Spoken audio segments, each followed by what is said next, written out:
1:00 p.m, 5 minutos. Llegó la hora de pasar al tablero a los candidatos presidenciales. En esta ocasión viene a presentar sus ideas y propuestas a los colombianos. El precandidato presidencial Luis Carlos Reyes fue jefe de la Dirección Nacional de Impuestos DIAN y también luego ministro de Comercio para el gobierno del presidente Gustavo Petro, también conocido en el mundo político de las plataformas digitales como Mr. Taxes, quien hoy aspira a llegar a la Casa de Nariño y a asumir el liderazgo de este país como su presidente. Bienvenido a Noticias Caracol. Muchas gracias, Alejandro. Un gusto estar aquí contigo y con toda la audiencia. Bueno, vamos a hablar entonces de esta propuesta que usted la ha calificado como juego limpio, o la ha titulado mejor como juego limpio. Viene a jugar limpio por el país. Antes de entrar a detallar cada uno de los puntos que nos envía doctor Reyes, quisiera preguntarle por la génesis, si le parece, de esta propuesta. ¿Qué tanto influyó, por ejemplo, su experiencia como economista, que es importante, pero también su relación con el actual gobierno, el gobierno del presidente Gustavo Petro, en esos cargos que ya mencionamos y que, por supuesto, hay que decirlo y recordarlo, no terminó muy bien? Sí, bueno, digamos que no terminó bien la relación con el presidente Petro, precisamente porque mi convicción era que tocaba jugar limpio en el sentido de hacer las cosas que dijimos que veníamos a hacer y no otras. Y desafortunadamente eso es una constante en la política colombiana, que los políticos, los presidentes, los congresistas dicen que van a hacer unas cosas y luego hacen otras. Yo me enfrenté con la decisión de ser consistente, de jugar limpio, y decidí hacerlo en vez de hacer esas cosas que yo no podía hacer. Y lo que planteo acá es que además de tener buenas propuestas, creo que muchos candidatos tienen buenas propuestas, hay que tener ese compromiso de ser totalmente transparente y de verdad llegar a hacer lo que uno dijo que iba a hacer. Y pues para garantizar eso ofrezco a la ciudadanía esa trayectoria que tengo en frente a cualquier circunstancia, actuar con transparencia, denunciar la corrupción desde adentro del gobierno, desde afuera, manteniendo esa consistencia que es característica pues del juego limpio. Rápidamente, ¿cómo va esa candidatura? ¿Ya cuenta con aval? ¿Se va a consultas? Pues nosotros habíamos organizado una consulta con Carlos Caicedo. Sí. Carlos Fuerza Ciudadana. Sí, desafortunadamente Carlos decidió de un momento para otro retirarse el día anterior del plazo para entrar, para decirle a la registraduría. Entonces, en este momento estamos en conversaciones con dos partidos políticos para definir por dónde nos vamos. ¿Quiénes son? ¿Se va por el centro? Pues en este momento yo creo que es importante mantener como la reserva que nos han pedido estos interlocutores, pero pues la idea es estar donde encajemos para ofrecerle a los colombianos una propuesta de transformación del país, pero que insista en esta propuesta del juego limpio. Lo cierto es que la izquierda descartada, porque usted ya ha hablado de una izquierda diferente, alternativa, y la centroderecha tampoco lo vemos mucho ahí. Bueno, yo diría que algunas cosas que están diciendo hoy que son de izquierda en realidad son el clientelismo tradicional disfrazado de izquierda, y pues eso es lo que no queremos. Listo, bueno, ahora sí, vamos entonces al grano con las propuestas. Hablamos de juego limpio, es gobernar sin torcidos y con las mismas reglas para todos. Si me permite, lo leemos rápidamente cada uno de los puntos. Usted me dice cuál punto me sugiere detenerme. El Congreso no puede seguir siendo juez de sus jueces. Presupuesto programático para acabar contratos a dedo a congresistas, carrera administrativa que acabe los puestos a dedo, sacar del Estado a narcotraficantes, contrabandistas y lavadores de activos. Usted tiene un capítulo muy especial, de hecho, a propósito de esto último, capítulo de alias Papá Pitufo. Así es. Todo esto podríamos decir que puede de alguna manera recoger el tema corrupción. Así es, y lo que pasa es que luchar contra la corrupción no solo requiere condenar la corrupción, no solo quiere decir la corrupción está mal, sino qué vamos a hacer. Sí. Y la principal fuente de corrupción en este momento es que tenemos unas relaciones muy disfuncionales entre el presidente, los presidentes de la República y el Congreso. Necesitamos cambiar eso. Una de las cosas que permite que en el Congreso haya corrupción no son tanto los salarios altos, que está bien que se hayan bajado, pero eso no va a acabar la corrupción. La corrupción está en que los congresistas tristemente pueden delinquir y luego a ellos no los juzgan los mismos jueces que nos juzgan a nosotros como ciudadanos, sino que los juzga la Corte Suprema de Justicia. Pero resulta que cuando los jueces de la Corte, los magistrados de la Corte Suprema de Justicia cometen alguna cosa indebida, quien los juzga es una comisión del Congreso. Sí. Así que la relación entre juez y juzgado es de hacerse pasito en el caso del O Congreso. sea, ¿qué propone puntualmente entonces? No, necesitamos quitar ese fuero especial para los congresistas, que sean juzgados como cualquier ciudadano, porque mientras ellos puedan amenazar a sus jueces con que los van a juzgar, pues van a poder seguir haciendo muchas cosas con impunidad los que son corruptos. ¿Sí? Ok. Eso número uno. En el Congreso, o sea, hay excelentes congresistas, el Congreso es fundamental. Hay gente que ha dicho barbaridades como que hay que cerrar el Congreso y al contrario, lo que yo querría sería fortalecerlo y empoderar a los congresistas que quieren hacer las cosas limpiamente. Pero uno de los problemas grandes es que todos los gobiernos, tristemente también, pero los anteriores lo han hecho de la misma manera, han buscado pasar leyes a punta de darles contrato a dedo a los congresistas, contratos a dedo. Y eso se logra porque hay una opacidad presupuestal. Cuando el gobierno nacional radica el presupuesto general de la nación, mete una cosa que son los cupos indicativos que están ocultos dentro del presupuesto. La solución a eso, en términos técnicos, se llama un presupuesto programático, regionalizado y debatido con transparencia en el Congreso de la República, y es lo que proponemos. Listo. Y terminamos entonces con ese último punto. ¿Lo ahondamos? Ahondemos en eso, porque una de las cosas que le hacen mucho daño a las finanzas públicas y también a la corrupción es que en el Congreso, especialmente en las comisiones terceras y cuartas, que son las comisiones económicas, una de las monedas de cambio de los presidentes para lograr que se aprueben sus leyes en el Congreso de la República es entregarles cargos clave para el control del contrabando, del narcotráfico y del lavado de activos a los congresistas de esas comisiones económicas. Sí. Entonces, ese intercambio de puestos neurálgicos para el combate de las economías ilícitas por leyes que suenan muy bonitas, que son que la paz, que la reelección, que las grandes reformas sociales, en últimas terminan socavando la legalidad, incluso terminan socavando esas mismas leyes que se están pasando. Así que necesitamos sacar a esa influencia del narcotráfico, el contrabando y el lavado de activos de las comisiones económicas del Congreso. A propósito de esto, tenemos hasta ahora, si le parece, nos vamos a las regiones. Nuestra corresponsal en el Valle del Cauca quiere plantearle una pregunta, le tiene allá a su espalda. Paula, adelante. Muy buenas tardes, Alejandra, para usted, para el candidato. Así es, en las últimas horas, transportadores de carga han cerrado la entrada a Buenaventura. Esto, de acuerdo con ellos, por falta de organización a la hora del cargue y descargue en la sociedad portuaria de Buenaventura. De acuerdo con ellos, esto también ha generado sobrecostos en alimentación, transporte y el parqueo del vehículo. ¿Cuál sería la propuesta para que la carga en la sociedad portuaria de Buenaventura sea eficiente? Muchas gracias. Bueno, se necesita tener eficiencia en el manejo interno del puerto, en las relaciones entre los comerciantes que intercambian estos bienes y estos productos, pero también necesitamos ir a la raíz del problema, que es que en el puerto más importante del país, el contrabando y el narcotráfico tienen tomado no solo el puerto, sino toda la economía de la ciudad. Los puertos usualmente en el mundo son ciudades ricas, con abundancia. Cuando uno va a Buenaventura se encuentra una ciudad tristemente sumida en la pobreza, pese a su enorme potencial, con una violencia de pandillas horrible. Una de las cosas desgarradoras que me tocó ver siendo director de la DIAN y estando allá fue asistir al funeral de una niña de 6 años que había muerto en la guerra entre espartanos y xotas, y esto es precisamente por esas economías ilícitas que aquí parecen como unos intercambios burocráticos de esos políticos que se enorgullecen de que ellos son muy hábiles operadores políticos y que saben cómo funcionan las cosas. Esas son las consecuencias de no jugar limpio. Listo, ahora vamos a jugar limpio, dice usted también, es reconocer las fallas del mercado y del Estado, una manera de jugar limpio.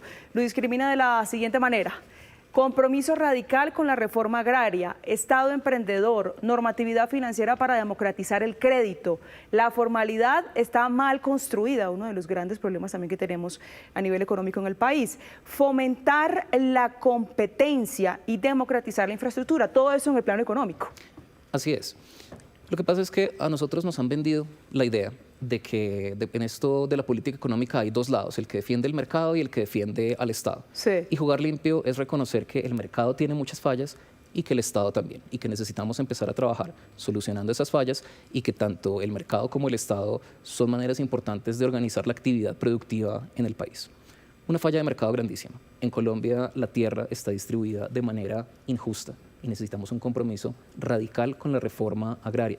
La reforma agraria, de hecho, es un derecho constitucional de los campesinos colombianos y mi compromiso es que van a tener esas tierras que se les han prometido. Aquí no hay medias tintas, aquí no hay puntos medios, aquí no hay, a veces dicen, no, es que se necesita no estar en los extremos, sino en el punto medio. No hay punto medio válido entre el genocidio campesino que ha venido ocurriendo en Colombia y la reforma agraria radical y el respeto a los derechos humanos del campesinado. Número uno. Número dos, un Estado emprendedor. En Colombia hemos desmantelado la capacidad del Estado para emprender grandes proyectos industriales, ¿sí? Para estructurar grandes proyectos industriales. Esa filosofía de que el gobierno debe meterse lo menos posible en esos grandes proyectos industriales hace que no podamos, por ejemplo, tener grandes siderúrgicas, ensambladoras de vehículos, cosas que en otros países han requerido una participación del Estado para generar empleos de alta calidad. Ok. Listo, mire, si le parece, en materia económica tenemos de hecho también consultas desde nuestra redacción. Mi compañero Sebastián Cortés nos tiene esa pregunta, esa duda que plantear. Adelante, Sebastián. Así es, Alejandra, candidato, buenas tardes. Le comienzo preguntando por la emergencia económica, cuál es su postura a propósito de esta suspensión temporal que ha decretado la Corte Constitucional y también permítame hablarle sobre la Asamblea Constituyente. ¿Cree usted que Colombia la necesita teniendo en cuenta que es una iniciativa que el gobierno está promoviendo y que ya empezó la recolección de firmas y también que algunas de sus propuestas se podrían materializar eventualmente por esta vía? No, me parece que en este momento es absolutamente innecesaria una asamblea constituyente. De hecho, cuando uno escucha a los proponentes de esta asamblea constituyente y les pide los detalles, bueno, ¿pero por qué? ¿Qué es lo que le quiere cambiar a la Constitución que requiere una asamblea constituyente y no de pronto un acto legislativo para modificar tales o cuales cosas puntuales? Y creo que si a esto le sumamos en efecto lo de la emergencia económica, que es muy difícil tratar de justificar su constitucionalidad. Es un intento por parte del Ejecutivo de doblar las reglas al favor de una necesidad económica de momento que socava la democracia, socava el vivir en un país basado en reglas que todos respetamos. Es algo que va en contra de esta propuesta de juego limpio. Nosotros lo que queremos es jugarle limpio a la Constitución, jugarle limpio a la legalidad y a un orden basado en reglas que son las mismas para todos. Listo, bueno, terminamos entonces con el bloque económico. Bueno, el tema de la formalidad rápidamente, si le parece que es un tema complejo, la informalidad en el país. Claro, y lo que pasa es que muchas veces la propuesta de algunos candidatos es hay que reducir la informalidad, pero reducir la informalidad puede ser seguir imponiéndole esta formalidad esclerótica que tenemos a un pueblo colombiano que no aguanta tanta leguleyada, tanta burocracia, tantas normas arbitrarias, y nosotros tenemos que pensar que si tenemos una formalidad que no les sirve a más del 50% de los trabajadores colombianos, el problema es la manera en que hemos diseñado la formalidad, no tanto que ellos no estén entrando a ella. Entonces tenemos que reformar esa formalidad para que acceder a ella sea fácil, tenemos que simplificarla. Y eso incluye crédito, por ejemplo. Eso incluye crédito porque precisamente es un gran punto, porque la razón por la cual muchísimos emprendedores prometedores no acceden al crédito es porque, por ejemplo, no tienen un historial crediticio en la formalidad. Son personas buena paga, todo el mundo en su barrio sabe que son buena paga, que son trabajadores, y eso es algo que las entidades financieras deberían poder ver y con base en eso otorgar crédito. Pero nuestra misma normatividad financiera se lo impide. Eso se tiene que acabar. Bueno, ahí está entonces la apuesta por los emprendedores, además de democratizar infraestructura, de fomentar la competencia, que hace parte de esa apuesta que promete el candidato. Mientras habla de jugar limpio también es enfrentar ya el futuro. Usted propone enfrentar el futuro con esos 4 puntos. Dice, educación en medio de la crisis demográfica, inteligencia artificial y redes sociales. Defender un nuevo orden internacional basado en reglas. La transparencia es la solución a la crisis fiscal y la inversión en ciencia y tecnología. Sí, ¿qué pasa? Estamos pasando por un momento de la historia de Colombia y del mundo en el que están ocurriendo unas transformaciones estructurales que no podemos dejar que se nos pasen de largo para luego ponernos a improvisar. Por ejemplo, en educación. La educación se está transformando con la inteligencia artificial para bien y para mal, al igual que con las redes sociales. Necesitamos empezar a prohibir en todos los colegios del país el uso de dispositivos electrónicos, por lo menos para... Prohibidos. Esto es lo que están haciendo los colegios de élite de Colombia. Las familias que tienen para pagar educación privada exclusiva ya se están moviendo hacia prohibirles celulares, tabletas, computadores portátiles, todo, a niños de 8º, 9º, y esa es la dirección correcta que muestran los estudios de pedagogía. Okay. Necesitamos hacer eso para también que todos los niños en colegios públicos tengan ese cuidado de su formación. Y además hay una crisis demográfica, la cantidad de niños que nacen está bajado a más o menos la mitad frente a lo que había hace 10 años. Eso tiene una repercusión en la política educativa. Por un lado, queremos ampliar la cobertura escolar, ¿cierto? Por otro lado, va a haber más niños. ¿Cómo balanceamos esa reducción en la cantidad de estudiantes con las ampliaciones de infraestructura escolar? Todas nuestras proyecciones tienen que estar basadas en ese enfrentar desde ya el futuro para que no nos coja la tarde. Listo, si le parece, explíquenos este punto. Defender un nuevo orden internacional basado en reglas, ¿qué es esto?